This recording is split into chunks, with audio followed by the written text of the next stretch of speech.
the big changes in produce is that it's not, California is not king anymore. 50% of the produce in the United States used to come out of California, and its Right. seasonality used to be more pronounced.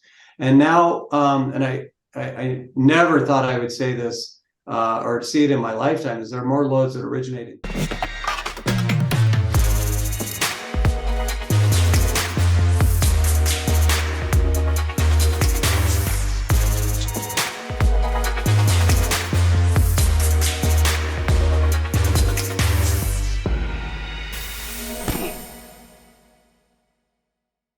The trucking industry is crazy right now, and being a broker can be stressful. Managing your invoices, billing, collecting, carrier base, and cash flow can feel like an impossible task. But I can tell you, OTR Solutions has figured out the impossible. They eliminate cash flow problems for carrier payments and ensure margin funding in just 24 hours with broker invoice factoring. OTR Solutions takes care of billing and collection processes with your shippers. And with lightning quick and accurate invoicing, your customers will never need another broker to handle their freight needs. Kick back, relax, and let OTR take care of your brokerage. If you want to know more, and I hope you do, check them out at otrsolutions.com/freight-caviar to see what they can do for your business. Or give them a call. They love to talk to brokers at 770-882-0124. We've partnered with Ascend TMS, the world's most popular and top-rated transportation management system. It's the ultimate tool for all your freight needs. You can use our referral code RA-FreightCaviar to receive 3 months of Ascend TMS for free. It only takes 20 seconds to sign up, and no credit card is required. You can click the link below to learn more. So, Kenny, you built a retreat center. We purchased and rebuilt it. Okay. Retreat center and summer camp. Yep. Okay, in California. Yep. Okay. So awesome. What is it for a retreat? What is that exactly? Because I don't really. Mostly Catholic or Christian groups. We've had a couple Jewish groups come in, which is fun. But it's a religious base center for them to come and do a weekend or a weekday retreat. And then the summer camp is a typical overnight summer camp program for weeks at a time. Oh, that's very neat. So I'm just wondering, Kenny, so with the success of Alan Lund, just from a financial aspect, I see that you've been able to also invest in the community kind of with this retreat center. Can you kind of tell us more about like that part of like giving back to the community? Yeah, so in our last one, we kind of ended up with that, our acts of kindness that we, have all of our office participate in. And that's been a big kind of a transformational thing for our culture, or maybe a big addition to our culture that we have, is giving back to the community and having that sense of purpose that's maybe different than moving truckloads of product. And so mom and dad taught us that, early on. They were always involved in their church and in their community and helping others. And if dad, said he started the company really to feed the kids, but as the company grew, he wanted it to grow to then help others, both managers as they started their offices, that they could be part of that entrepreneurial spirit, but also they had the ability to feed their families, to give back to the community, to be, not just an employee, but a good participant in society. And he taught that. He was on probably 5 boards when he passed away. And so that's kind of second nature for us. I didn't think it was that special when I did some of the stuff that I'm involved in. And then I kind of realized more and more that that's it is a little bit unique for our family. There's 6 of us kids. There's 3 boys, 3 girls. I used to call it, instead of the Brady Bunch, it was the Brady Bunch. If you guys are probably too young to remember that show, but I remember the Brady Bunch. You can look it up on YouTube. It's all been, all 6 of us are involved in our church and in our communities, and it's really just a part of who we are. And so I ended up being involved in summer camps. This is my 47th summer with at least 1 week of summer camp. only 5 of those years was it a paid position. Okay. And but it's great. And I guess I could make the joke, you learn to work with kids, you learn to work with drivers, but but actually with shippers as well, we're all maybe big kids at some point, but I say that in jest. The industry, we're always working to help it be more professional, and that was something, as I spoke about before, that was a big thing for Dad, is to raise the professionalism of this industry and the reputation. Definitely. Yeah, I feel like we need that. We need that now more than ever. To be more professional, especially with certain drivers and certain things. That's for sure. I'm just actually to your point, I'm wondering, Kenny, from your point of view, have you seen a deterioration in the professionalism since like when you got into the industry? Has it been worse? That's a good question. No, I've actually seen it improve. I think, from early on, the reputation within, commerce, and when C.H. Robinson went public as a logistics company, and truck brokers didn't call themselves that, and really until then. And all of a sudden, Wall Street said, "Hey, wait a minute, there's something to this. These 3PLs are doing something important, and they have value, and they're making money." And so, over the years, there's been more of that. And I think the larger brokers have learned, to be successful long term, you have to have a good reputation. You have to run professionally. You have to treat your people well. And as there are so many 3PLs, you got to treat your employees well, or they're just going to jump ship and go somewhere else, like Alan Lund did, or go start their own business. So I think it's gotten better. The truckers on that side of it have gotten more sophisticated. In some ways, they were better with technology than on the shipping side, early on, because they had to have good communications. And they were the first to adopt cell phones and use them productively, and to really use the internet to look for loads and the online load boards. They had to, kind of, for survival. Shippers kind of had some of the larger ones had old legacy systems and weren't able to adapt and to operate it as quickly as the transportation side has to operate. So I think it's better, but man, there's a lot more free thinkers out there.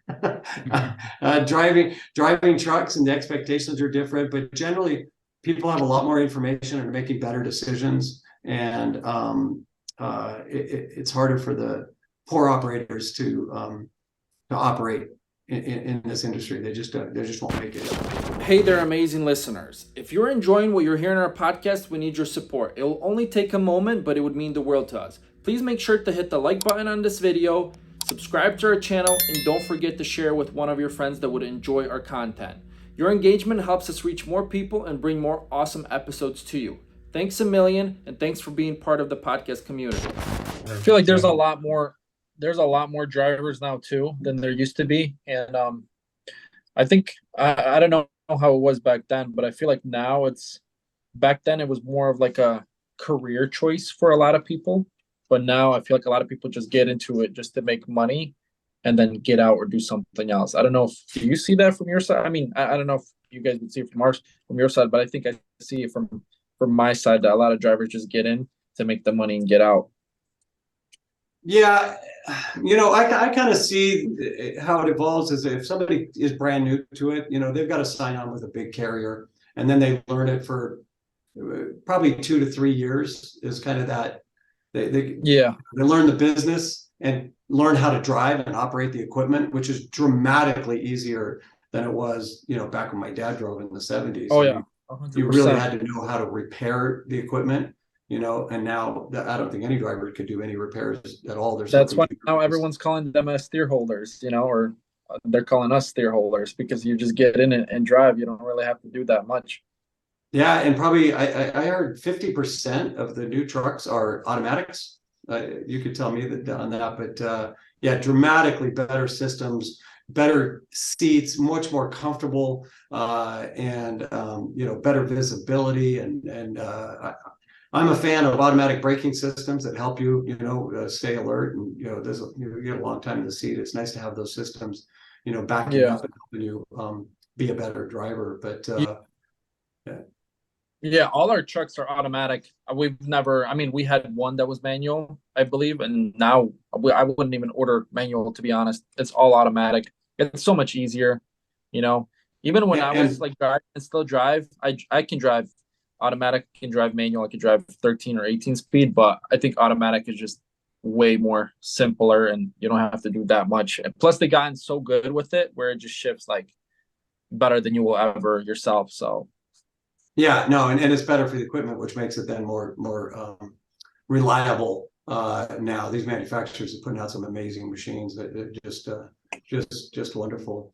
But to continue on, then a driver, kind of learns the system for about 3 years, and then they're talking on the CB radio or on the telephone and in the truck stop to the other truckers, and it seems like all of them say, well, you ought to go on your own, or you ought to sign up with me, as a 5-horse operation, and you can make more money. And I think a big thing, a driver wants to be a driver for the freedom. And if you sign up with a big trucking company, pretty much every minute you're told what to do and where to be and how to be there. And I think that goes against that independent nature that brings people into driving. And so they end up going on their own. Whereas I think the larger truckers, and certainly the finance industry, as they look at this, they think there has to be a consolidation. Every year I've been in this, they've said, oh, there's going to be a consolidation, and there's only going to be, 20 big truckers and all these small truckers that go by the wayside. And every year there's more small truckers. With the ELDs, they said, this is going to be the end of the small truckers, as because they won't be able to be efficient with an ELD. And there were more, the rates went up right as those kicked in. And guess what? More people wanted to go on their own and control their own fate. And with the COVID, and all the craziness that went on there, they thought, oh, there's got to be a consolidation. Only the big truckers can do this. And there was an explosion of small truckers. Yeah.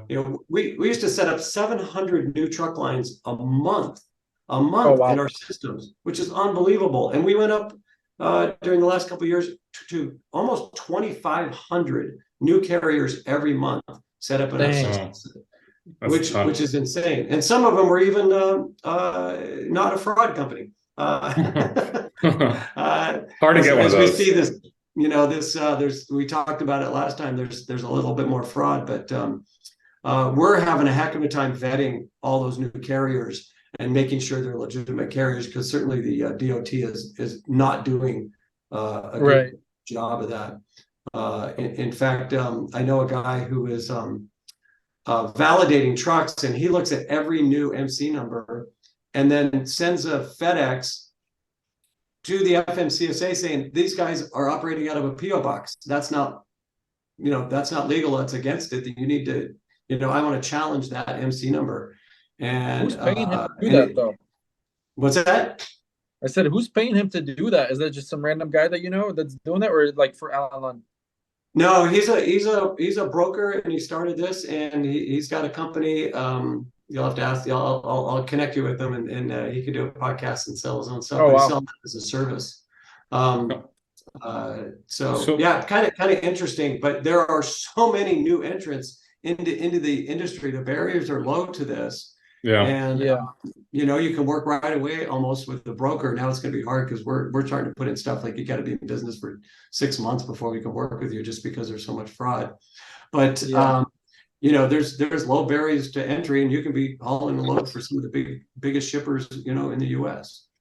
So there's a few things I just want to say, because I wrote it down here. I didn't want to interrupt any of you, but so on the consolidation aspect, Kenny, you mentioned that all these financial people think that there's going to be consolidation occurring, and these trucking companies are just going to get bought up by the larger ones. And what's interesting is that Jeff Silver, the founder of American Backhaulers and founder of Coyote Logistics, told Andrew Silver that when Andrew was starting out Molo he believed that everything's going to get consolidated in the freight broker world as well. And as we've seen, that didn't occur. There's been more small brokerages occurring and opening up, and I think that's just in part due to American capitalism and the easy way to enter the industry, like you mentioned. Barriers to entry are small. So just wanted to say that real quick. But to sideway back to the fraud aspect, we met. I met you. You didn't meet me on the stage at TIA, which was you were hosting a conversation on the fraud with Triumph and Highway, which I thought was super interesting. I guess I'm going kind of off topic right now, but the reason why we're here in the first place is because we met Alan Lund at MATS, which is the Mid-America Trucking Show, the marketing team. But besides that, I guess what I wanted to say is we could go back to the fraud talk. I just wanted to kind of point those few things out. Yeah. And it's, that fraud has been, it's been crazy. TIA has really taken a good look at it. And I'm on the fraud task force, I guess, because I talk too much about it. And usually brokers talk about claims, but now it's all about how did you get ripped off, with a double broker, or, how covering it, and all of a sudden working with a carrier. You think you're working with XYZ company, and it turns out it's a whole different company, and they changed and put an exclamation point in the email, name. Yeah.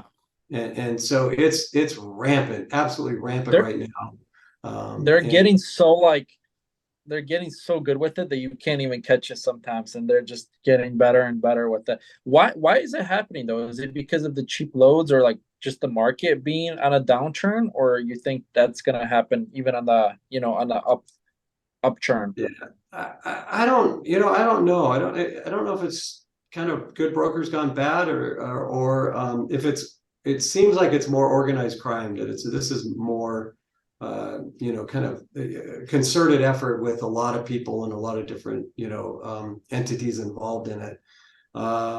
It's easy to sell a truckload of product. It's easier to do that, a stolen load.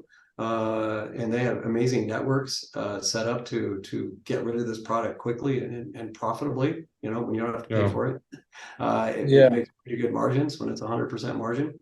But that's something we're looking at, is where is this coming from, and certainly being here in California, which I'd mentioned, is the fraud, number one. Yeah, I think the government needs to step in and do something about that, or whoever is in charge. Like, I think the government needs to step in and just slap big fines to the people, make an example of some people, and then maybe this will stop. But I think, that's hard, because some of this fraud is coming from overseas and they can't go touch them, and hard to get the money back. So it's being able to be accomplished almost all electronically, and our internet's too good, our communications are too good, that they can now do that and operate as looking very legitimate. Kenny, I went to this country in the Caucasus. I'm not gonna name the country right now, just because sometimes people get angry at me for mentioning it. I went there a year and a half ago, and I dubbed it the double brokering capital of the world. And to your point with organized crime, I went to an office, which was a double brokering office for the U.S. out in the Caucasus, and we were doing an interview with double brokers, and they were really nice people. Like, they were just like us. They just grew up there. That's the only opportunity they had, and they would take the load, they would pay the carrier. They had an MC with no freight guards, and they made sure to never have a freight guard, even though they did double broker. And then all of a sudden, like, the owners of the office found out that we were there, and they stormed the building. There was 6 of them, and it was a scary situation to be in. They took all of our phones, cameras. They made sure they deleted all the content. They made me take down all the freight memes I was making fun about them. And to your point, so there's organized crime behind it. And I've had experience with them. They were nice to me enough to just delete the content, and we moved on after some yelling and there's some disputes. But overall, it's organized crime, and a lot of these people that are partaking in it, they have no idea that they're even doing something wrong. They're brought up, and they're trained that this is the right way to do business, and they're told that double brokers are better than regular brokers, that they treat drivers better, et cetera. And obviously there's scammers that don't pay anyone, but This is over a lot of it's done overseas, and then there's hubs in California that also partake in it. So it's a tough subject, and I know like there's a lot of companies trying to help kind of get rid of that. And I'm hoping it builds another bridge with OIDA, the Owner Operator and Independent Drivers Association here in the U.S. That's been a little bit adversarial with TIA and truck brokers, and I've personally really tried to build some bridges between the two organizations, and our company being a part of that too. And Ranky with TIA is really trying to do that. Because we have to work together on this fraud, because a lot of times it's a trucker that ends up losing out and moving a load and not getting paid at all. And sometimes they're able to recover some from the broker if there was a broker involved, but they're not able to get it from the shippers if they did it through their an illegal dispatch. So I'm hoping we can do that, because right now we're at odds with OIDA on this transparency issue. And I'm not sure what the motivation is for OIDA to do that. And to give a little background, what they're pushing for legislation that in any transaction that they get to see what the broker is being paid by the shipper. Yeah. And that goes back to a time when it was in the 80s that everything was done on just 8% or 10% or 12%. That's how we used to operate. And before there was contract freight, but they're asking if they ask for more transparency in the industry, then everybody knows every rate. And what that's going to do is drive rates down, because if I know what's other brokers are bidding on this freight, on contract freight, well, I know what I have to come down to, not what I need to go up to. So I think they're really asking for trouble in the marketplace if they push that, and they are pushing hard for that to happen. But we have NDAs with companies when we bid these bid these contracts for freight, and we can't release that information. So it's going to put us in a bind, and of course we want to get along with the drivers. So you think they would actually pass that kind of law and have brokers, tell whatever they're booking the loads for? It's got a slim chance, but kind of maybe I'm more concerned about the mindset of OIDA that says, hey, these brokers are all ripping us off. We get when rates go up, quickly, and we've got contract stuff, we'll go from making 12% margin to 5% to minus something, and I don't think they're going to believe us when we say, hey, we actually lost money on this load. And there was times where 15 to 20% of our loads went out where we lost money on, because we're honoring the contracts that we have with the shipping side of it. So I think if most drivers or trucking company owners, came in and saw what we did for a month's time, they'd be like, wow, the brokers are way more valuable than we thought. Yeah. And if most brokers spent a month in a truck driving it, they'd be a lot nicer to the drivers too. That's true. That's 100% true too. Maybe do a job swap for a month. I mean, that'd make a great show. That's what OIDA and TIA should work on, to swap the brokers and the drivers. That would be interesting to see that. Yeah. I spent a couple hours dispatching a truck for Bob when I visited him in North Carolina back in March. Oh, and it was awful, especially we were dispatching a truck out of Charlotte, and shout out to XO Freight, who gave us a load just because they overpaid on the load. They took a loss just because they knew Freight Caviar and they knew me, so they gave us a better rate. But overall, I can't imagine even being a dispatcher right now is rough in this market. So you got to be real knowledgeable, and there's a lot more to it than what a computer can do. The computer can process that data, but it can't make good decisions with this. And you had mentioned that that brokers, that we think there's going to be broker consolidation, and there isn't.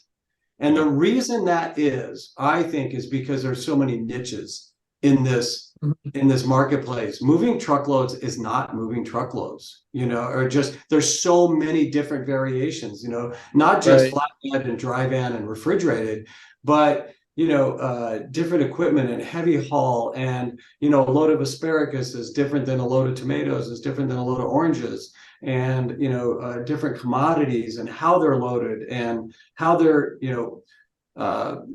secured, so you don't go around a turn and the load shift on you and it tips over, and then everybody's going, well, it was the loader, no, it was the driver, well, it was this, and you really got to know a lot in this industry, and there's so many niches. So there's a lot of mom and pop operation brokers, because they know one commodity really well.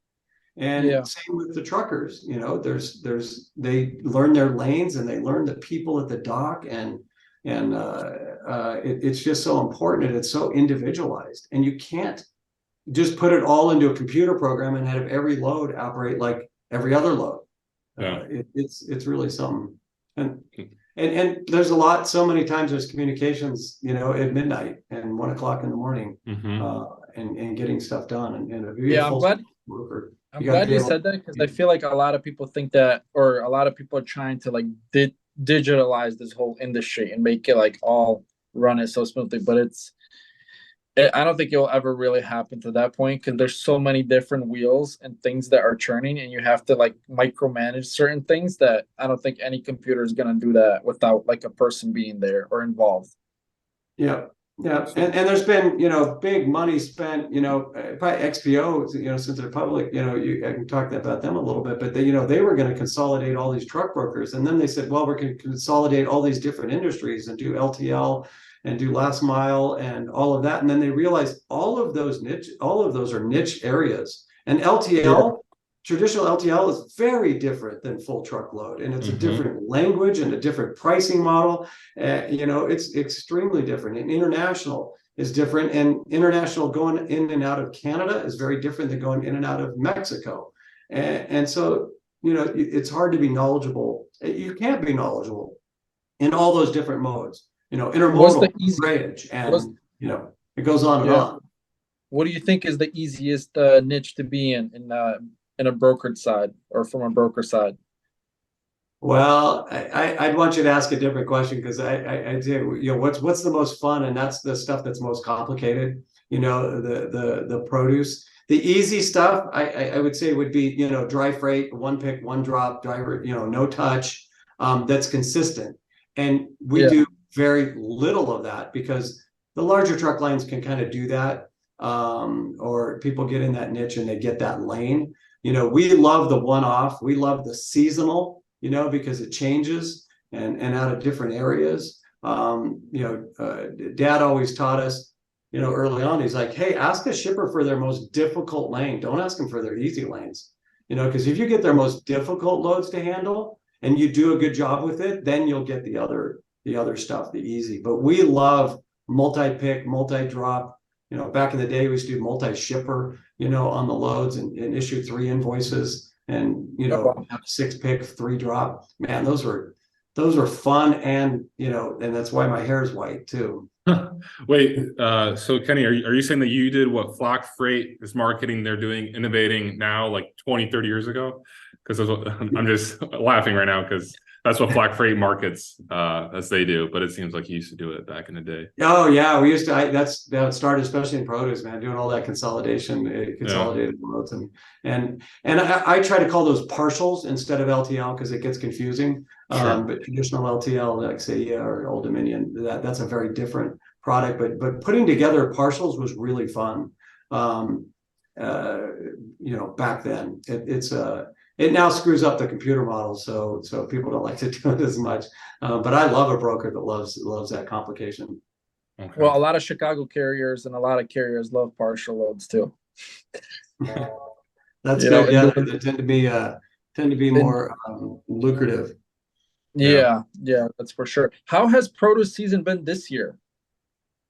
Because produce is not cyclical; it's seasonal, and so it's acting like it normally does.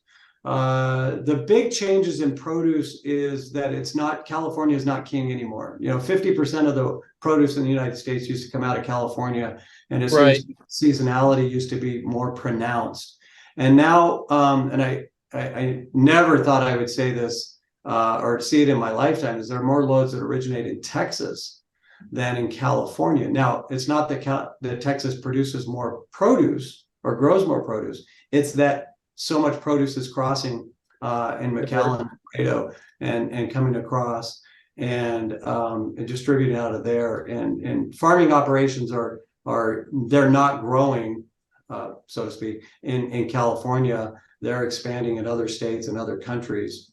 So that's a big difference. So that's evened out the seasonality out of California, which I'm biased to because that was my, that's where I am, and that's the loads I used to manage back then.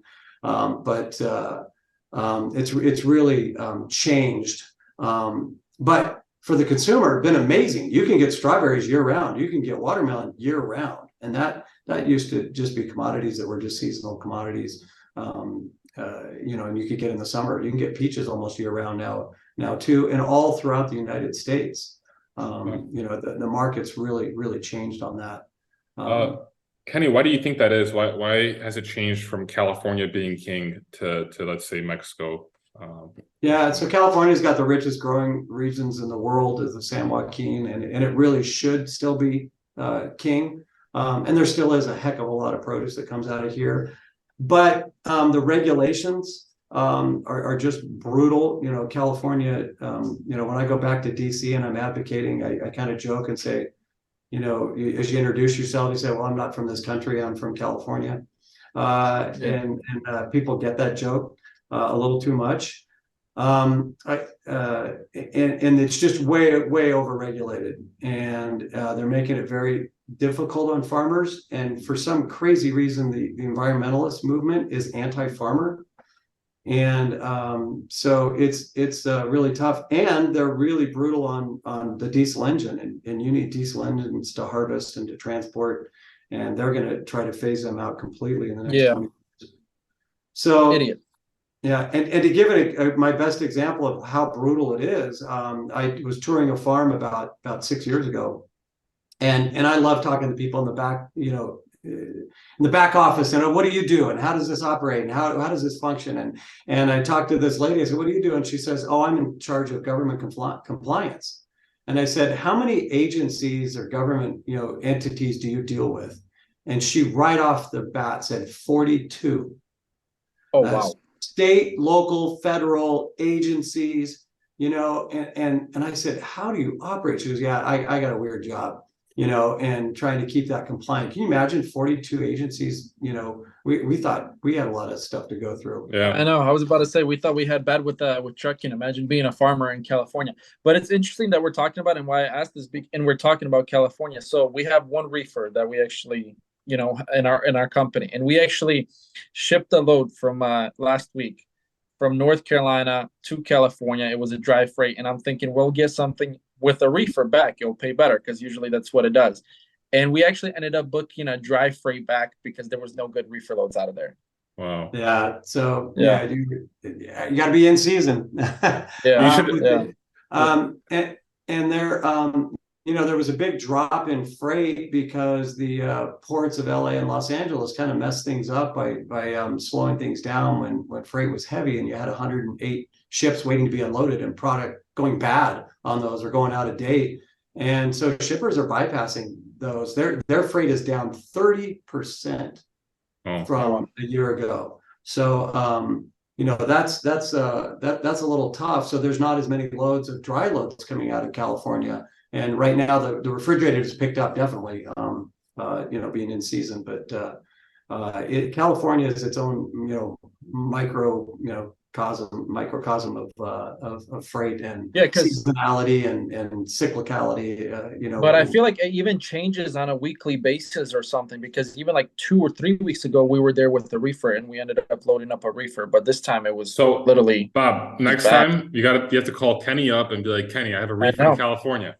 Yeah, we'd have definitely found you something. It'd have made me look good for the podcast. It would have definitely give you a load. Yeah, we should have done that, honestly. Next week we'll send it out. It's all relationships in this industry. Relationships will get you farther. It's all relationships.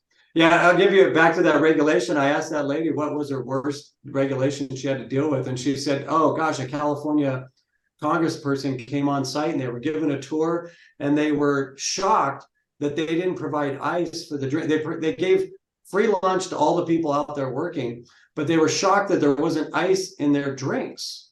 And so they passed an amendment that said you have to provide ice. Well, if you're from Mexico, you don't put ice in your drinks. You grew up that way. And so even if you're from Ukraine, you don't do that. Yeah, every day she had to pay an ice company to bring out ice to the field, and then nobody used it, and then they dumped it in the field. But if they got caught without providing the ice, it was a $10,000 fine. So it's these, Congress people that come in that think they know anything about, farming or trucking, and they don't know anything, with it. But they pass these regulations and think they're helping people, and they're really just, messing up the works. So, a lot of farmers have gone from the lower end items, lettuce and leafy stuff, and they've, planted almonds and more tree nuts and stuff. And there's not as many truckloads, an acre of almonds is not that many truckloads as far as an acre of lettuce, So, we're seeing a reduction in the amount of loads. But like I said, it smoothed out that seasonality, those highs and lows here. That's very interesting. So Texas is where it's at. Yeah. I know on our previous podcast, you mentioned, Kenny, that you have some crazy story on Russia about something. I don't know any more details, but I was hoping to learn more. Yeah. And I should say, I really enjoyed doing that podcast, and I've received good feedback. So that's awesome. From my brothers, which it's really got to be something. Both my brothers said, yeah, it was pretty good. And then, wow. But I've had more people say, "What's the Russia story? What's the Russia story?" Like, you got to tune in. You got to tune in. So to set the stage, late '80s, we saw the fall of Russia, and the opening in Glasnost, and really a whole change after that. So in the early 90s, I think it was around 92, the United States Department of Agriculture was asked in a joint thing with Russia to go help them with their produce distribution in and around Moscow, feeding 11 million people. And it turns out 50% of their produce was lost in transit. In a place that desperately needs, food. So they put together a couple academics and a couple politicians, and then a couple of people from the industry. Alan Lund, my dad, was asked to be one of those representatives. And then a guy with a big retailer, a guy named Ben Capilota, who was a legend in setting up produce departments for retailers, he went on a trip as well. And this was a 3-month trip into Moscow. You can imagine. So my dad went on that, and he kept a journal. We could only talk to him about every 4th day, because back then to have a phone call there was, it was probably $5 a minute. And Dad wasn't about paying that kind of money to make a phone call. But so he was there, and he kept the journal's amazing. He actually drove one of the trucks. He's kind of they probably still talk about him. And he became good friends with this guy, Ben Capilota, because they were the two business people and doing this report. Well, when they came back, that guy was setting up the produce distribution for Costco.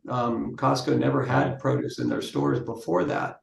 And so when he went to Costco, he said, "You need to use Alan Lund Company to transport your produce." So we've always been the #1 handler of produce because of Russia. So pretty cool. But one of the stories, my dad was a big guy. He was 6'5" and had the frame. He could have been a good trucker, and nobody would intimidate him. back there. But one of the drivers came in to the distribution center in Moscow, and he had sold his reefer fuel on the black market, and came in, and it was a load of cabbage, and it was destroyed simply because and he said, well, what's going to happen to that driver? There's a claim in there? No, he gets paid. That's the rule. It didn't matter if it came in good or bad. And he said, well, he's got to care about the load. And he's there with the interpreter, and he goes over and picks up a pipe. And they said, what are you going to do? And he says, I'm going to go kill this driver. And and if you knew my dad, that's pretty funny, because he would never hurt any. He was a big teddy bear. And and all of a sudden the interpreter's going crazy, like, wait, what, is this guy really going to go kill this driver? And so she's yelling, and people are yelling, and and everybody's scared he's going to go kill this driver. And this crazy guy from the US.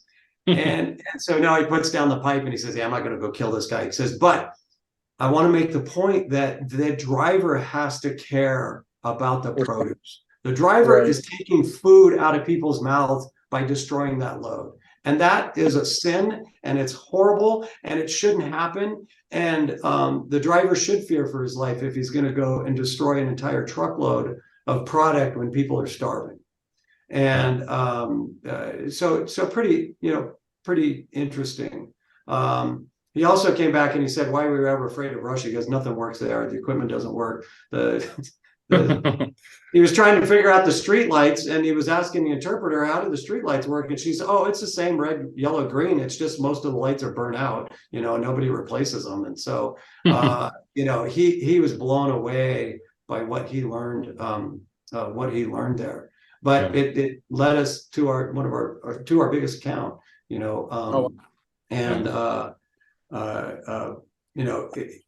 your reputation in Russia is important. And I'll give you a great ancillary to that story, because I use this in a lot of my talks.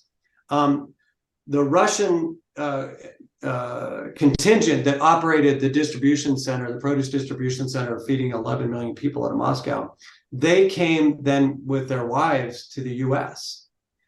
And I was in college then, and or just started with Alan Lund. And so Dad asked me to be a driver, and we took him from LAX, from the airport in LA to Disneyland. And they spent an entire day in Disneyland.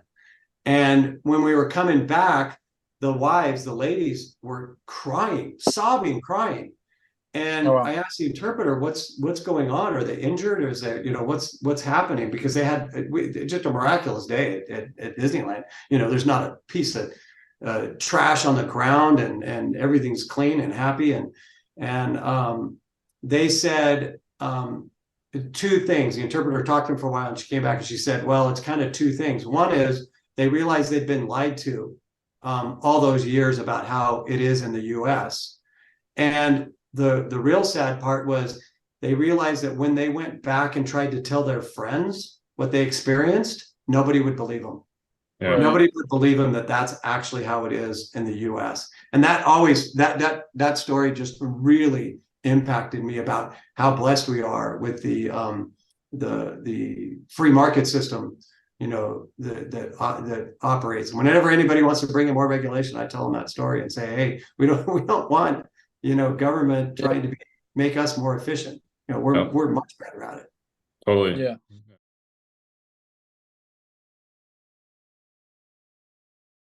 So to back it up a little bit, you mentioned in the beginning, so half of the food went missing, 50% of the food that was supposed to be delivered went missing. That's why this whole thing happened, or? Yep. That they lost so much because drivers didn't care, because they were paid no matter what. And, they sold the product on the black market, or the refrigeration system was so bad in the truck that it just broke down and couldn't operate. That's so crazy. They were trying to make that more efficient. Also, the stores were crazy. If you went in to buy a head of lettuce, the person at the counter picked it out for you. You didn't get to do that. There wasn't the freedom to go, shopping like we have here. So it was just a crazy mindset, it's a different world for sure. Completely different world. And even back to when we were talking about California and the ice, it's so funny and that you mentioned that because the people like right now, there's a lot of like my friends that are moving from Ukraine to America, and nobody drinks water with ice, you know. And I'm so used to it because I've been here for 20 years. I cannot have like soda or anything without ice. And for them, it's completely different. They think that they're going to be like sick if they drink ice with water. And I just always laugh at them. I'm like, yo, It's give it a couple of years, you'll be drinking it with ice, you know? No, it's funny you say that because when I grew up, like my dad, who came from communist Poland, would always order drinks without ice for all of us. He's like, it's just literally just like when he'd order drinks, he'd say that it's a waste to put ice in there because it's just water. Yeah. And Yeah. it's funny, like my parents grew up in communist Poland. Bob's family grew up in communist Ukraine, so like we know how it was. Like my mom would tell me stories of going to the store and there'd be nothing there. My Yeah. grandma would be waiting for hours by the store with her like food stamps and all that. So yeah, I mean, communism and regulation sucks. Yeah, even when I would like after a while, when I lived here for a while, and then I moved, not moved, but like I would go visit Ukraine, and I would go to like a gas station. I would open a fridge to get a water, and I'm like, the fridge is off. The water wouldn't be even cold. I'm like, what the heck is this? But they just didn't even believe it. They would have the water in the fridges, but it would just be off. I'm like, this doesn't make any sense. But yeah, just a pretty funny story. Yeah, our grandparents and great grandparents, even U.S., would think it's the craziest thing if people are buying bottled water. Yeah. You can get that out of the tap for free, basically. Yeah. And now it's like all about that specific water. Now you got to have a good pH level or whatever, you know? People just going soft. Yeah. But I think things are well, they were better in Russia before, you know, all of this nonsense with the invasion. But hopefully things are going to calm down and get back to, you know, where they can improve it for the people. Yeah. Yeah, for sure. Hopefully everything, they work it out because this is not good. Yeah, definitely. Well, on that note, I guess, Kenny, we're going to start wrapping up. Wondering what your kind of idea is for Alan Lund. What's your vision? I know you said you have 6 siblings. I'm wondering actually how many of those are working at Alan Lund, and what are you trying to do, I guess, before you retire or put your legacy aside? Yeah, it's a question, you know, sometimes I think about it, but then it's kind of like, yeah, we'll just keep writing, you know, doing what we're doing, and we'll end up where we end up. But you know, you do have to have a plan. Certainly our managers want to make sure we have a plan. You know, our goal right now is to hit 1 million loads, and we're at 520,000 a year, and we want to manage 1 million. 1 million loads a year? Yep. Oh, okay. Oh, nice. Yeah, and that we manage. We want to keep expanding. You know, we try to add an office at least, you know, one a year. And we got a couple, you know, we like to purchase, you know, maybe some small brokers that are out there that fit culturally, you know, with us. But we want to continue to be, you know, have the best reputation out there. We want to continue to treat our people well. You asked about my siblings. Eddie's our president. My brother and the other brother, David, is our chairman of our board of directors. And we have a 6-person executive committee. We meet every week. I just came out of that meeting and go through what's going on with the company, and pretty much, you know, the decisions are made with the 6 of us there. My sisters, 3 sisters, they're all on our board of directors. But they're not active in the company day to day. One of them her husband is a pilot for us. We have a small plane to help get around, and one of our sisters, her husband is our CFO. So we're keeping the family in the family business, but you know, it's. No family member is going to come in and get any special treatment. We talked about that last time. They're gonna earn it if they, you know, they get a foot in the door, but they could also get a foot, you know, as they get kicked out, you know, too, if they don't hold their own. There's no special treatment. You know, but I'd love to see us, you know, continue to work to expand, you know, the number of loads. It was pretty cool to get over 1 billion and then hit 1.5 billion, but that everybody's backing up this year because the freight rates are down, so much. Yeah. So it's hard to gauge it that way. So we're kind of set that goal by number of loads, kind of, the velocity of loads through the system. I work on the technology side. We have a TMS, the Alchemy TMS suite of products. And I really enjoy that. I enjoy being in the technology and advancing in what we're doing. Right now, we're working really on some really cool projects in track and trace, both with a mobile app and then with the devices in the trailer and with the load. It does help with the fraud. That type of technology. We just had a load stolen a couple of months ago, and the shipper didn't tell anybody and had a tracking device on it. We were able to recover the whole load.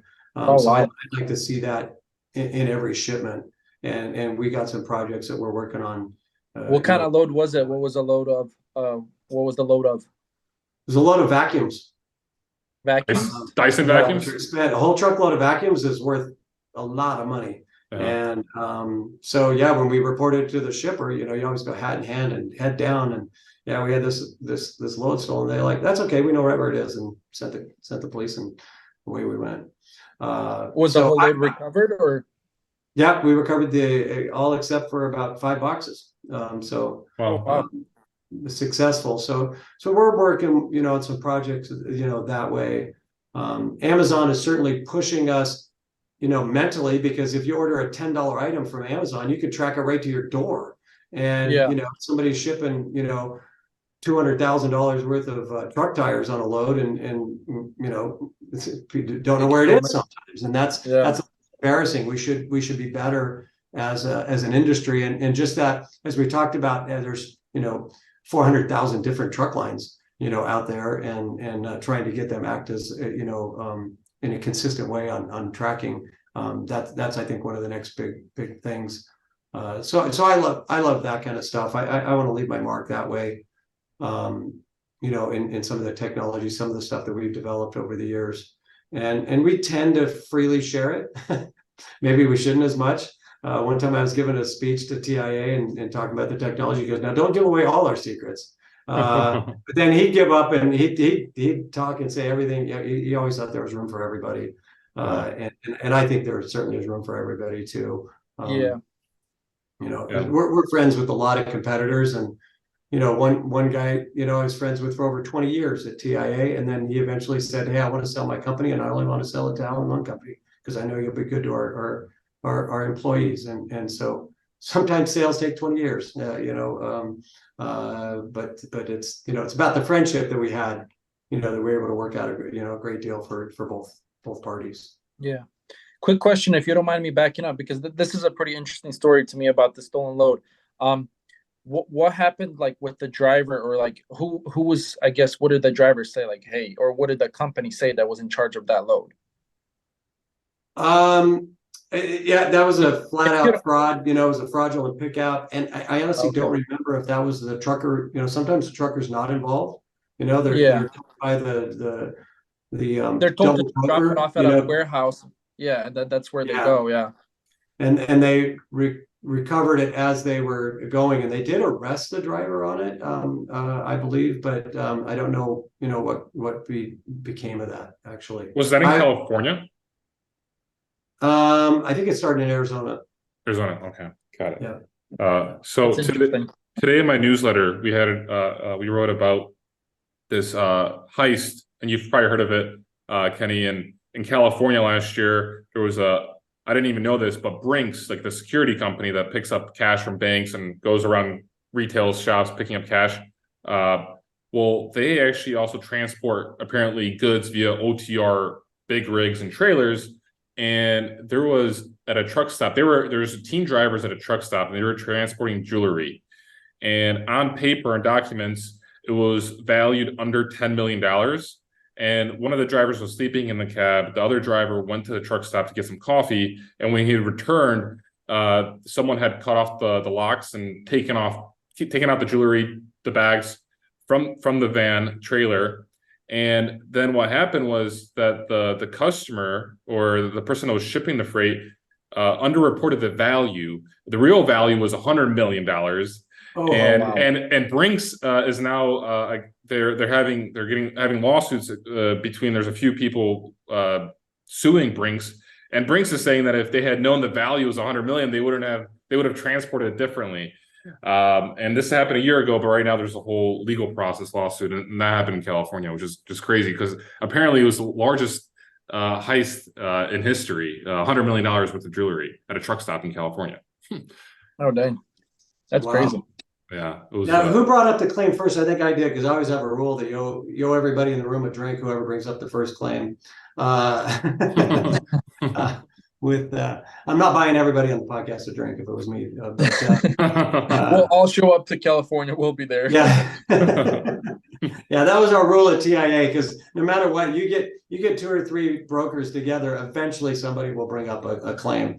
But that's one of those claims. I'm glad that was somebody else. But a good lesson in there. I'm surprised at how many, even sometimes in our company, people don't know the value of the product that they're managing. Mm-hmm. And the drivers need to know that. And the area we've got some commodities. We actually put it in the confirmation that you have to have enough fuel to drive 300 miles, because they'll follow you out of the place if it's a high value, easily fenced item. Mm-hmm. They'll follow you out, and if you stop at the truck stop 20 miles down the road, that's it. They can attack you and take the load. So there's some commodities that we're doing that for. But now, the number one stolen item is food items now, because they can sell them fast, and get rid of it, and so that's crazy. And I said that one time when I was on the board of directors for the Produce Association, and I said, produce is stolen a lot, and the chairman, there's the 40 people on the board, and the chairman said, I don't believe that. I don't think produce is stolen that much. He said, hey, how many in this room have had a load stolen? And more than half the people raised their hands. And he said, oh, well, we need to look at this. Turns out the low-hanging fruit on theft is literally low-hanging fruit. Yeah. That's funny. Trademark that joke. Awesome. Well, Kenny, I've absolutely loved our conversations. It's been a pleasure talking to you, and I look forward to connecting in person once we go to TIA. We'll be at TIA next year. I think it's in Phoenix. Will you be there, Kenny? I will be there. I will be there. I owe you a drink, apparently. And Bob. They have their all the followers that show up there. Yeah, they have their technology meeting in the fall, which is always pretty interesting to go to. Kind of seeing what's coming out there. We don't have many carriers, but there's a lot of truck brokers, that are both, that are there.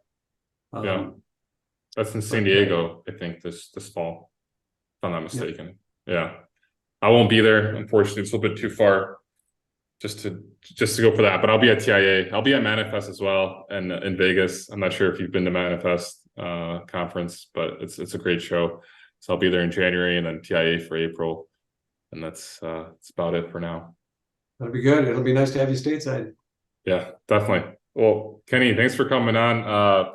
Bob, do you have any last questions or anything to say? No, I'm good. It was nice seeing you again, Kenny, and nice talking to you. The stories are amazing. So yeah, keep doing what you're doing. That was great.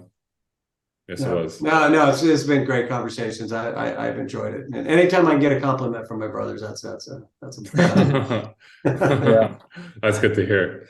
Right. Awesome, Kenny. We'll catch up soon. Hope you have a great summer, and hope to talk to you again soon. All right, take care. Right. Looking forward to talking to you again. Be good. Yep. Bye, Kenny. Bye. See ya. Bye. Thanks for tuning in to the Daily Freight Caviar podcast. If you enjoyed the podcast, or if you didn't, leave a review. Let me know what you think. I appreciate any feedback. If you'd like to have more Freight Caviar content, go to freightcaviar.com and subscribe to my email newsletter.